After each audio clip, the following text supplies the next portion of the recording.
Hello everyone, welcome back to my YouTube channel. और आज मैं आपके साथ शेयर करने वाली हूँ बेसन के लड्डू। जो बेसन के लड्डू खाने में बहुत टेस्टी होते हैं और बड़े छोटे सबके बहुत फेवरेट होते हैं। तो आज बनाएंगे हम बेसन के लड्डू। तो बेसन के लड्डू बनाने के लिए क्या ट्रिक फॉलो करनी चाहिए और किस तरह से बनाऊंगी, सारा कुछ आपके साथ शेयर करूंगी। और ये मैंने हाफ केजी बेसन ले लिया है, जिसको मैंने अच्छे से छान के रेडी कर लिया है। और कोई भी चीज़ हम बेसन की बनाते हैं तो उसको छानना बहुत ज़रूरी होता है, क्योंकि कोई डंठल या कुछ भी हो, हम बाहर से आटा लेते हैं तो कोई कचरा हो, कुछ भी हो तो निकल जाता है। तो अभी हम बेसन के लड्डू बनाने के लिए मैंने यहाँ बेसन छान लिया है और यहाँ हाफ केजी बेसन लिया है। उसके अंदर हम दो टेबल स्पून जितना मोइन डाल देते हैं घी का। तो यहाँ हम 2 टेबलस्पून जितना मोइन डाल देंगे। और मोइन डालने के लिए हमें बिल्कुल माइल नहीं लेना है, थोड़ा ठीक होगी तो भी चलता है। तो यहाँ मैं 2 टेबलस्पून जितना मोइन डाल दिया है। और यहाँ मैंने आधे ग्लास जितना गुनगुना पानी लिया है, जिसमें हम उंगली डुबोए तो हम कर सके, आटा लगा सके, उतना ही गर्म पानी लेना है, बहुत ज़्यादा नहीं। और ये सख्त वाला हम आटा लगाएंगे, बहुत ढीला नहीं लगाएंगे, क्योंकि हमें इसके मुठिए बनाने हैं। तो पहले हमने जो मोइन डाला है उसको अच्छे से मिक्स कर लेते हैं आटे में। और आपको अच्छे से पता है कि चने के आटे में बहुत कम पानी चाहिए। तो ये आटा लगाना है हमें, पर बहुत ध्यान से लगाना है, क्योंकि आटा लगाते हैं तब बहुत ज़्यादा पानी डल गया तो मुठिए नहीं बनेंगे अच्छे। तो यहाँ मैं इस तरह से हाथ में थोड़ा थोड़ा पानी लेके थोड़ा सख्त वाला आटा लगा लेती हूँ। और इसमें बहुत ज़्यादा पानी नहीं चाहिए होगा, क्योंकि आधे ग्लास जितना ही पानी चाहिए। मैं लास्ट में आपको बताती हूँ आटा लगाने के बाद कितना पानी इसमें डला है। तो यहाँ सख्त वाला आटा लगा दिया है। और इतना आटा लगाने के लिए मैंने जितना आधा ग्लास पानी आपको बोला था उतना ही लगा है। और गुनगुने पानी से हमें आटा लगाना इसलिए चाहिए क्योंकि आटा बहुत हार्ड भी बन जाता है और अच्छे से इसके मुठिए बन के रेडी हो जाते हैं। तो चलिए अभी हम इस तरह से, मैंने ऑयल गर्म करने के लिए रख दिया है और इस तरह से हम छोटे छोटे मुठिए बना लेंगे इसके। और इस तरह से उंगली की छाप छोड़ देंगे मुठिए में, ताकि हमारे मुठिए बनके अच्छे से रेडी हो जाए। और आप देख सकते हो बिल्कुल फटे नहीं है। और जब हम ऑयल में डालेंगे तब भी नहीं फटेंगे, क्योंकि हमने गर्म पानी से इसको ये आटा लगाया है। और एक तो हमने मोइन भी माप में दिया है। और इसका बहुत थिक वाला हमें मुठिया नहीं बनाना है, पतले पतले ही बनाना है, ताकि अंदर तक ये मुठिए पक जाए। तो चलिए अभी मैंने ऑयल रख दिया है, उसके अंदर हम देख लेते हैं कितना गर्म हो चुका है। तो यहाँ हमने ऑयल गर्म करने के लिए रख दिया है और ऑयल इतना ही लिया है जितने मुठिए हमारे रेडी हो इसमें। और ये देखिए 10 मुट्ठी बनके रेडी हो चुके हैं हाफ केजी आटे में। तो यहाँ हमने चेक कर लिया है कि ऑयल गर्म हो चुका है। तो अभी हम डाल देते हैं सारे मुठिए। और ऑयल हमें बहुत गर्म नहीं करना है, मीडियम ही गर्म करना है। और इसको भी धीमी आंच पे ही पकाना है, क्योंकि अंदर तक पक जाए इसके लिए। तो अभी मैंने इसके अंदर 5 मुठिए डाल दिए हैं। अभी 5 मुठिए वो रेडी हो जाए, बाद में हम सारे मुठिए इस तरह से ही फ्राई करेंगे। और ये मुठिए मतलब हमें बार बार नहीं पलटने हैं, 5 मिनट के लिए हम ऐसे ही पकने देंगे इसको, क्योंकि हमने गैस की फ्लेम लो ही रखी है, बहुत हाई नहीं रखी है। तो कोई ज़रूरत नहीं है इसको बार बार पलटने का। तो ये देखिए यहाँ ऊपर ऑयल दिखने लगा है, तो अभी हम एक बार पलट लेंगे। और ये मुठिए बराबर हमें इसको फ्राई करना है, क्योंकि गोल्डन ब्राउन हो तब तक फ्राई करना है, नहीं तो ये मुठिए अंदर कच्चे रह जाएंगे तो हमारे लड्डू का टेस्ट भी बहुत कच्चा आएगा। और कोई टेस्ट इतना मतलब कुछ भी डालने से सही नहीं लगेगा, क्योंकि जब तक हमारे आटे में ही स्वाद नहीं होता है तब तक हमारे लड्डू में कोई स्वाद नहीं आएगा। तो ये ध्यान रखना है कि हमें लड्डू की, ये मुठिए की फ्राई करने की जो ट्रिक है उसको धीमी आंच पे पकाना है और बार बार नहीं पलटना है। एक बार पलटने के बाद हमें 2-3 मिनट तक ऐसे ही छोड़ देना है, ताकि अंदर तक पूरे मुठिए पक जाए और हमारे लड्डू बहुत टेस्टी बन के रेडी हो जाए। तो अभी हम फिर से हमने पलट लिए हैं, तो 2-3 मिनट ऐसे ही छोड़ देंगे। तो ये देखिए हमारे मुठिए बन के रेडी हो चुके हैं। और इतने ही लाइट गोल्डन ब्राउन करने हैं, बहुत ज़्यादा नहीं करने हैं, नहीं तो हमारे जो लड्डू का कलर होता है वो बहुत चेंज दिखेगा आपको। तो यहाँ हमारे मुठिए बन के रेडी हो गए हैं। तो इसको हम एक प्लेट में निकाल के ठंडे करने के लिए छोड़ देंगे। और ठंडे करने के लिए जब छोड़े तब हम इसके छोटे छोटे टुकड़े कर लेंगे और ऐसे ही हम ठंडा करने के लिए 5 मिनट को छोड़ देंगे उसको ही।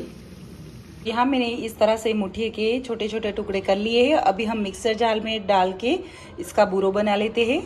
तो यहाँ मिक्सर जार में हम चालू बंद करते हुए पीस लेंगे। बहुत ही हमें बारीक नहीं पीसना है, थोड़ा हमें दरदरा रखना है। यहाँ मैंने बड़ा सा बाउल ले लिया जिसके अंदर छन्नी रख दी है और यहाँ हमने जो पीस लिया है वो बुरो डाल देंगे। जिसके अंदर थोड़े से भी बड़े बड़े टुकड़े रह गए हो तो हम फिर से पीस सकते हैं इसको। तो इस तरह से देखो, कभी कभी रह जाते हैं तो हम फिर से एक बार इसको पीस लेंगे और बाकी हम इसको छान लेंगे और इस तरह से इसका कुछ आटा बन के रेडी हो जाएगा। फिर से एक बार मैंने पीस लिया है और इसको छानना बहुत ज़रूरी होता है, क्योंकि जैसे ही ट्रिक हम करते हैं पर छोटी छोटी चीज़ों से बहुत बड़ी मतलब ट्रिक मिल जाती है हमें, क्योंकि इसको छाने नहीं तो इसमें कोई डंठल या कुछ भी रह जाएगा तो बड़े बड़े टुकड़े हमें बीच बीच में आएंगे और हमारे लड्डू का टेस्ट भी अच्छा नहीं रहेगा। तो यहाँ इस तरह से हमें सारी चीज़ों को, मैंने चने का आटा पहले लिया तभी भी इसको छान के लिया था और अभी भी एक बार छान रही हूँ, तो इससे हमारे लड्डू स्मूथ और इनका टेस्ट भी बहुत अच्छा आएगा। तो चलिए इस तरह से सारे लड्डू का आटा मैं रेडी कर लेती हूँ। तो यहाँ हमारा आटा इस तरह से बन के रेडी हो चुका है और इसकी चाशनी हम लेंगे इसका नाप करके। पहले ही हम नाप करके इसकी चाशनी नहीं बनाएंगे, शुगर का नाप हम इसको तोल के लेंगे ताकि हमारा कोई नाप इधर से उधर ना हो और हमारे लड्डू अच्छे से बन के रेडी हो।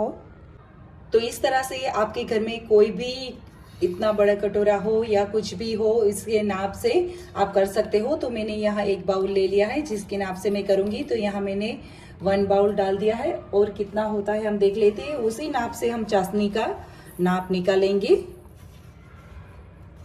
तो यहाँ हमारा 2 बाउल रेडी हो गया है आटा।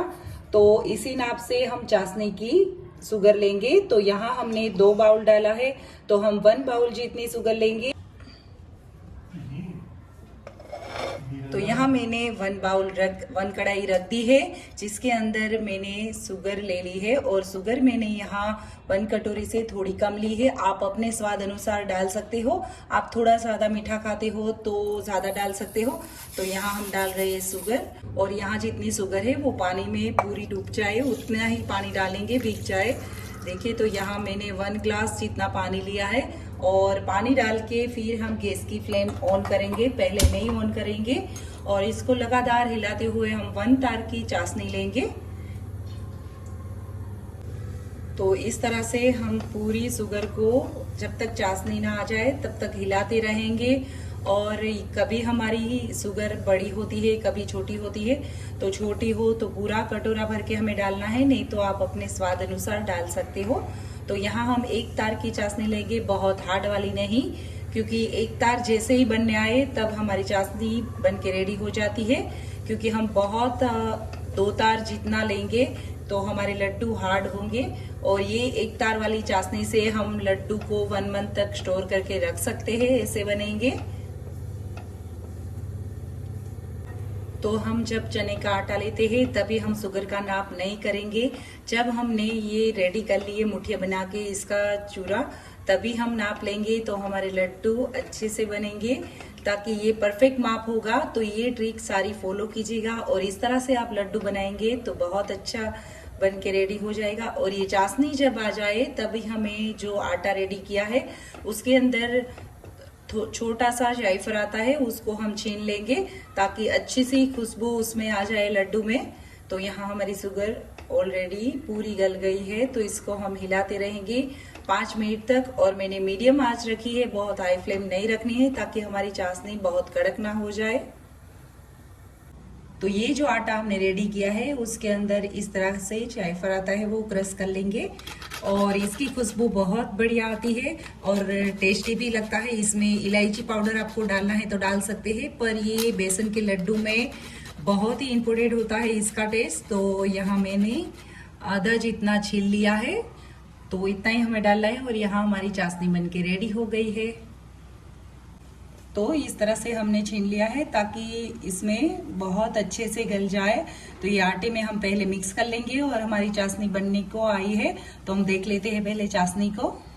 तो ये देखिए चाशनी हमारी बिल्कुल होने को आई है और अच्छे अच्छे उबाल आने लगे हैं और 2-3 बार उबाल आए बाद में हम इसके अंदर मैंने इस तरह से रेडी किया है। ऑरेंज कलर का जो फूड कलर आता है वो लिया है, जिसके अंदर थोड़ा सा पानी डाल दिया है और इसको हम चाशनी में डाल देंगे ताकि हमारे लड्डू का कलर बहुत अच्छे से आए और दिखने में भी अच्छे लगते हैं तो बच्चे फटाफट से खा लेते हैं। तो ये हम देखेंगे। तो अभी हमारी चाशनी बन जाने के लिए रेडी है और 2 मिनट लगेंगे और हम इस तरह से चेक कर सकते हैं कि एक तार की हमारी चाशनी बन गई है कि नहीं। तो इस तरह से हम देख लेते हैं और आपको इस तरह से पता ना चले तो आप पानी की कटोरी पानी की भर के उसके अंदर डालें तो ऊपर तैरने लगे तो आपको पता चल जाता है कि हमारी चाशनी बन के रेडी हो गई है। तो यहाँ हम इस तरह से चेक कर लेते हैं कि हमारी चाशनी बन के रेडी है कि नहीं। तो देखिए आप एक तार बनने लगा है, इस तरह से आप करेंगे तो आपको तार दिखेगा। तो अभी हमारी चाशनी बन के रेडी हो चुकी है तो हम इसके अंदर आटा डाल लेते हैं। तो यहाँ मैंने गैस की फ्लेम बिल्कुल स्लो कर दी है और अभी इसके अंदर हम सारा आटा डाल देते हैं।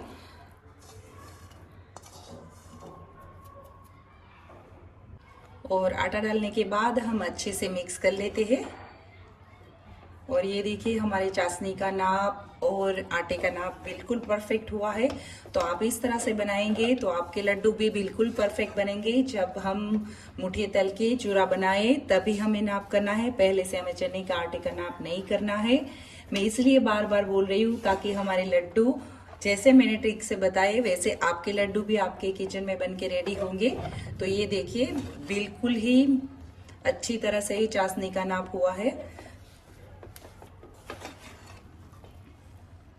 तो यहाँ आप चाहो तो ड्राई फ्रूट डाल सकते हो। मैं यहाँ थोड़ी सी किशमिश डाल रही हूँ और ये फ्राई करनी नहीं होती है, ऊपर से डालते हैं क्योंकि आटा हमारा ऑलरेडी गर्म है इसके लिए। तो अभी मैंने गैस की फ्लेम बंद कर दी है और आटे को हम इस तरह से किशमिश के साथ मिक्स कर लेते हैं। तो यहाँ हम डाल देते हैं 2 बड़े टेबलस्पून जितना घी और इसके अंदर लड्डू के अंदर घी ना जाए तो लड्डू बनके हमें टेस्टी नहीं लगेंगे। तो आप चाहो तो कम घी डाल सकते हो और आप चाहो तो ज़्यादा डालना है तो डाल सकते हो, पर 2 टेबलस्पून जितना तो हमें घी डालना ही है इसके अंदर। और देखिए अच्छे से ऑब्जर्व भी हो जाता है। तो ये हमारे लड्डू का मिक्सर बन के रेडी हो गया है और आप चाहो तो इसको लड्डू बनाओ या तो हमारी प्लेट जो होती है उसके अंदर डाल के पीसेस भी कर सकते हो। तो यहाँ हम और 1 टेबलस्पून जितना घी डालेंगे ताकि हमारे देसी घी के लड्डू बहुत ही यम्मी एंड टेस्टी लगे। तो यहाँ मैं 1 टेबलस्पून जितना और घी डाल रही हूँ और वो भी हम अच्छे से मिक्स कर लेंगे और बना लेते हैं लड्डू। थोड़ा सा बैटर हमारा ठंडा हो जाए बाद में हम इसके लड्डू बना लेते हैं। तो यहाँ हमारा मिक्सर बिल्कुल ठंडा हो चुका है तो इसके हम लड्डू बना लेते हैं। और लड्डू आपको छोटे बनाने हैं तो छोटे या बड़े आप कोई भी साइज के बना सकते हो। तो यहाँ मैं इस तरह से छोटे छोटे लड्डू बना रही हूँ और आप देखिए कितने सॉफ्ट, और ये आप लड्डू को 1 मंथ स्टोर करके भी रख सकते हो और ऐसे के ऐसे ही सॉफ्ट रहेंगे क्योंकि हमारा सारी चीज़ों का माप परफेक्ट हुआ था इसलिए। तो इस तरह से हम सारे लड्डू बना लेंगे और आपको ये रेसिपी अच्छी लगी हो तो ज़रूर से अपने किचन में बनाइए और अपने बच्चों को खिलाइए। तो ये देखिए हमने घी डाला था, घी का नाप भी परफेक्ट हुआ है, ना तो ज़्यादा और ना तो कम। तो इस तरह से हम लड्डू बना लेंगे और इसके ऊपर गार्निश करने के लिए हम बादाम के छोटे छोटे पीसेस इसके ऊपर रख देंगे ताकि हमारे लड्डू बनके रेडी हो गए हैं। ये देखिए यहाँ हमारे बेसन के लड्डू बनके रेडी हो चुके हैं। और आपको ये रेसिपी अच्छी लगी हो तो लाइक, शेयर एंड सब्सक्राइब करना बिल्कुल मत भूलिएगा और अपने किचन में ज़रूर से बनाइए। तो चलिए अभी मैं इसको गार्निश कर लेती हूँ। Bye everyone.